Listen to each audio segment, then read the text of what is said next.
সকাল সকাল মাঠে যে করে আসলাম কাজ, জল আতিয়া ধরে নিয়ে আসলাম 5 কিলো এটা শোল মাছ। মাছে লবণ হলুদ মেখে নেব, সামান্য একটু তেল দিয়ে দেবো, লঙ্কাগুলো দিয়ে দিচ্ছি, কালো কালো করে পুড়িয়ে ভাজবো।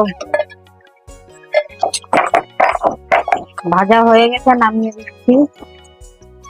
তেজপাতা, শুকনো লঙ্কা, এলাচ আর দারচিনি, আদা বাটা, রসুন বাটা দিয়ে দেবো, লঙ্কা বাটা, পোড়া লঙ্কা। মশলাটা কষিয়ে নেব ভালো করে। জিরের গুঁড়ো, গোলমরিচ গুঁড়ো, ধনের গুঁড়ো, রসুন দিয়ে দিচ্ছি, চিনি দিয়ে দিচ্ছি 1 চিমটি, স্বাদ মতন লবণ আর হলুদ গুঁড়ো, দুধ দিয়ে দিচ্ছি, মাছগুলো দিয়ে দিচ্ছি। এই যে হয়ে গেছে শোল মাছের কালো ভুনা।